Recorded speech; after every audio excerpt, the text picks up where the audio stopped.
Welcome back to the Deep Dive. This time, we're taking a deep dive into the Delta Quadrant. All right. Exploring the very foundations of Star Trek Voyager. Sounds good. You've given us Caretaker, the episode that really launched a 7-season odyssey. Wow. Yeah. And we're going to uncover those hidden layers and dissect those crucial first moments. Very cool. I'm excited. What's intriguing about this episode is how it introduces this very unique premise for Star Trek. Okay. Stranding a starship 70,000 light years from home and forcing Starfleet and Maquis crews to work together for survival. Right. It's a recipe for conflict, collaboration, and some seriously thought-provoking scenarios. Yeah, it's a great setup for a series. Absolutely. And one of the first things we encounter are the Maquis. Whoa. For those who might be unfamiliar with Voyager, who exactly are these people? Okay, sure. And why are they fighting the Cardassians? So the Maquis are a fascinating faction in Star Trek. They represent this splinter group, disgruntled Federation colonists who felt abandoned by the Federation after their territory was ceded to Cardassia in a peace treaty. So they kind of got... Imagine... Yeah, exactly. Imagine having to share your homeworld with a former enemy. Right. One with a history of conflict and oppression. Yeah. I mean, it's a powder keg just waiting to explode. It definitely adds depth to their situation. Yeah. They're not just rebels, for the sake of rebellion. Right. They have a deep-seated grievance. Absolutely. A sense of betrayal that fuels their actions. Exactly. And that's what the episode does so well. The opening scene where we see them facing off against Gul Evek showcases their determination and resourcefulness.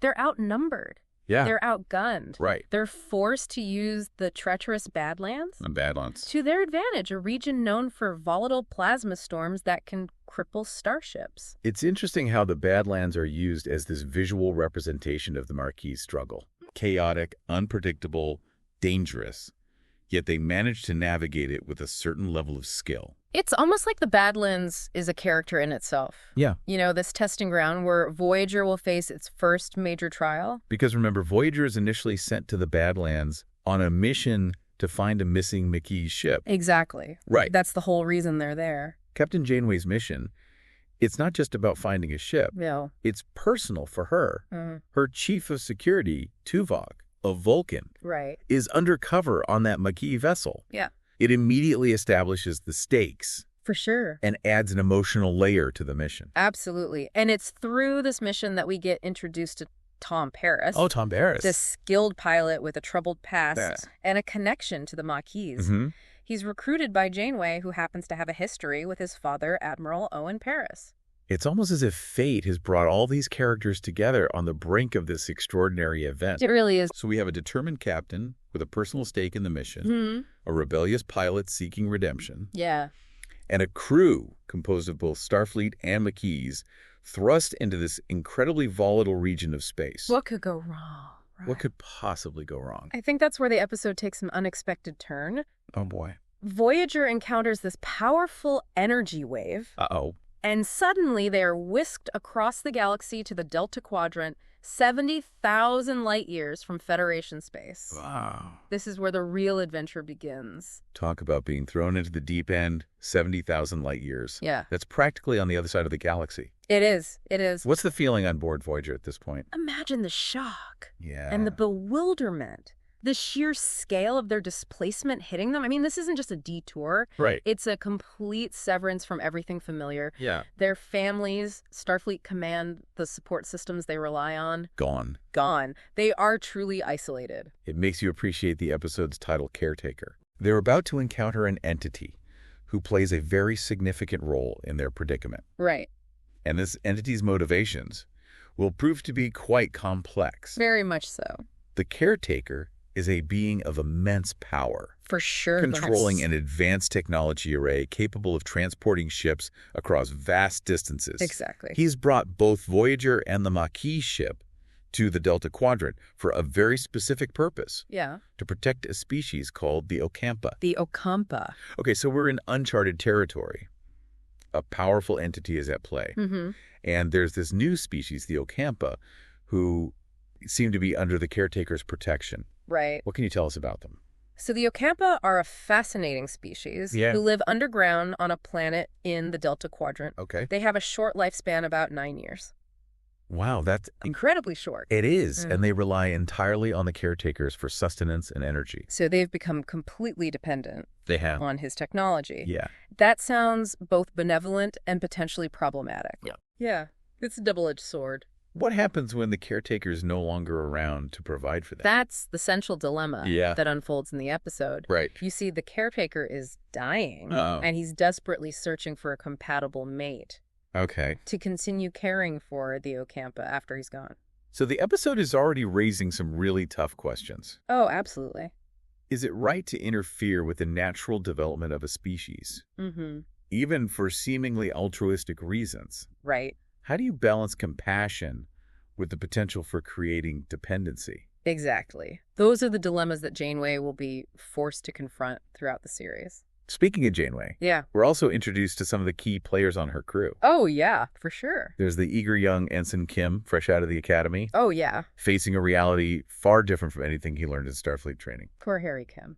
Then there's Tuvok, the stoic Vulcan chief of security, whose undercover mission with the Maquis adds another layer of intrigue. Absolutely. And let's not forget the Emergency Medical Hologram, or EMH. The EMH? Who's initially programmed for short-term use and has no idea he's about to become Voyager's long-term chief medical officer. Talk about on-the-job training. Each of these characters represents a different facet of the crew dynamic. Yeah. The wide-eyed newcomer, the seasoned veteran, the unexpected leader.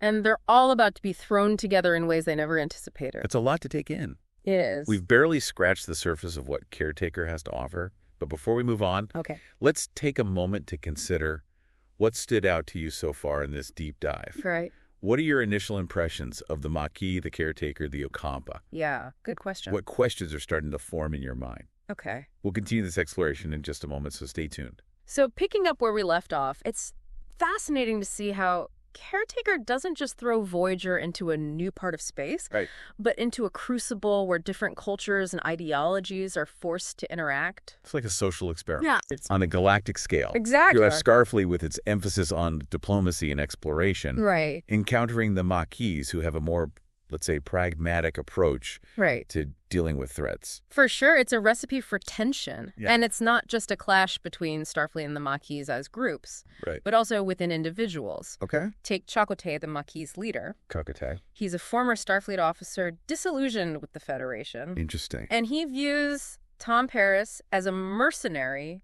someone without a true cause. And Paris, on the other hand, is wrestling with his own past. Yeah. His expulsion from Starfleet, and is desperately seeking a chance at redemption. He wants to prove himself. It creates this complex dynamic between them right from the start. Absolutely. And let's not forget B'Elanna Torres, our half-human, half-Klingon chief engineer. Oh, B'Elanna, yeah, she's great. She embodies this internal conflict perfectly. She does. She's tough, resourceful, and as skilled as any Maquis. But she also understands and respects Starfleet principles. Right, she's a walking embodiment of the two worlds Voyager now has to bridge. But this theme of dependence versus self-reliance isn't just limited to the crew, is it? No, it's not. The Ocampa presents a fascinating case study. They do. In what happens when a society relies too heavily on external forces. It's subtle, but the episode hints that the Ocampa weren't always confined underground. Really? Yeah. They once lived on the surface, had a rich culture, and even possessed advanced mental abilities. So what happened? Well, then came this cataclysmic event they call the warming. The warming? Yeah, which transformed their planet into a barren wasteland. And that's when the Caretaker enters the picture. Right. He becomes their savior, providing for their every need, but inadvertently stripping them of their autonomy. It raises a big question. It does. Is it truly altruistic to help a species to the point where they become completely reliant on you? That's the ethical dilemma at the heart of it. The Caretaker, in trying to atone for his own people's role in the warming, may have inadvertently created a cycle of dependence. That's ultimately harmful. And that brings us to Janeway's pivotal decision. To destroy the array. To destroy the Caretaker's array, exactly. It's presented as a way to prevent the Kazan, another species in the Delta Quadrant, right, from exploiting it. Yeah, but it also has deeper implications for the Ocampa. How so? Well, on the surface, she's denying them a source of support, but by removing that crutch, is she actually giving them the opportunity to rediscover their own strength? To reclaim their agency. Exactly, to potentially evolve beyond their dependence. Yeah. It's a morally ambiguous situation. Yeah. And it's one of the things that makes Caretaker so thought-provoking. Speaking of the Kazan, they add another layer of complexity to this already fascinating mix. Oh, they do. They're portrayed as this brutal, power-hungry species who control vital resources in the region. So they pose a constant threat to Voyager. They do. The Kazan represent the harsh realities of the Delta Quadrant. In a way, they're kind of a dark reflection of what could happen if Voyager loses sight of its principles. Exactly, if survival becomes the only imperative. And they're a great example of how Voyager will be constantly outmatched and outgunned. Right. It forces them to be resourceful, to rely on their ingenuity and their ability to cooperate, which is a recurring theme throughout the series. And we see this even in Caretaker, with the way they use their limited technology, adapt to unfamiliar environments, and form alliances, like with Neelix the Slaxian trader, and Kay's his Ocampa companion. They're central allies. Neelix and Kay's become crucial allies, offering local knowledge and guidance, which is essential for a starship stranded so far from home. Absolutely. They represent hope, a reminder that even in the most unfamiliar territory, connection and collaboration are possible. And it's not just about practical survival. No. It's about the merging of these different cultures, the Starfleet and Maquis crews coming together. It's like a microcosm of the human experience, finding common ground despite differences, working together toward a shared goal. Caretaker establishes these themes, beautifully setting the stage for Voyager's unique 7-year journey. We've talked about the Maquis, the Caretaker, the Ocampa, the Kazan, but before we dive deeper into Voyager itself and its crew, I'd love to hear your thoughts. What's resonating with you most about these early encounters? What are you curious about as we continue exploring this episode? Take a moment to reflect, and we'll return in a moment to continue our deep dive. Welcome back to the Deep Dive. We're in the final stretch of our exploration of Caretakers. And there's one more aspect I want to touch on that I find really fascinating, the visual storytelling. Oh, absolutely. Caretaker is a visual treat. Yeah. And it uses imagery and symbolism to enhance the narrative in really subtle ways. Like, take, for example, that opening scene with the Maquis ship. Okay. It's small. It's battered, almost dwarfed by that Cardassian vessel. Right. But it's nimble, darting through those plasma storms with a kind of defiant energy. It's a perfect visual metaphor for their underdog status, their tenacity. I mean, they're outgunned, but they're not backing down. Right. And the Badlands themselves. The Badlands. Those swirling, unpredictable plasma streams, they visually represent the chaos and danger that Voyager is heading into. And then there's that jarring shift to the idyllic farm setting inside the Caretaker's array. Right. It's such a stark contrast to the harshness of the Badlands. It is. Almost unsettling in its tranquility. It's a brilliant use of contrast. Yeah. We, along with the crew, are lulled into this false sense of security, only to have it shattered when we realize the true nature of the array. Right. This pristine facade is hiding a much more complex and potentially troubling purpose. Yeah, the farm itself is full of symbolism. Absolutely. It represents a kind of idealized version of Earth. Right. This nostalgic longing for home and a simpler way of life. Yeah, but it's also perhaps a reminder of humanity's tendency to try to impose its own vision on the universe. It's like the Caretaker, in trying to recreate this very familiar environment for the abducted species, is essentially playing God.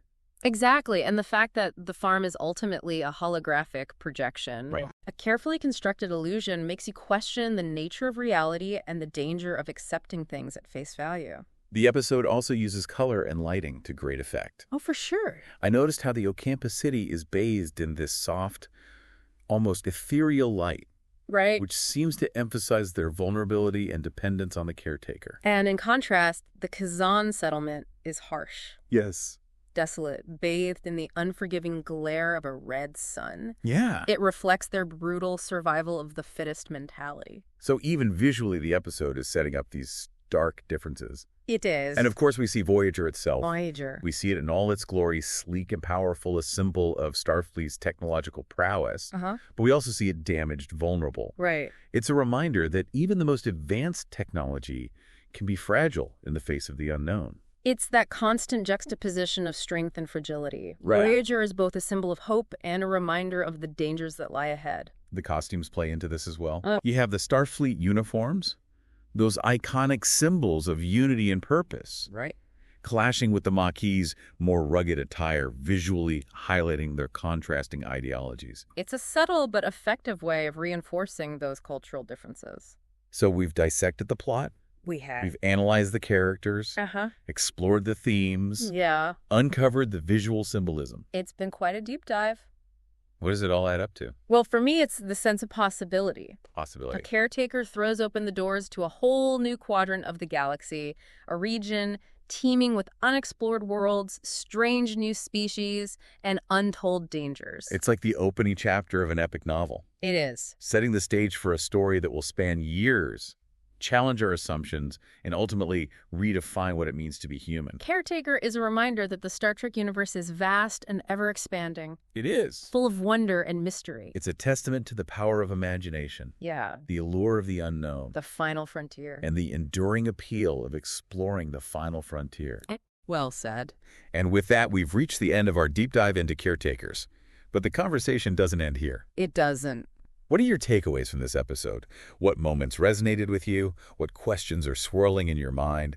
We'd love to hear your thoughts. Until next time, live long and prosper.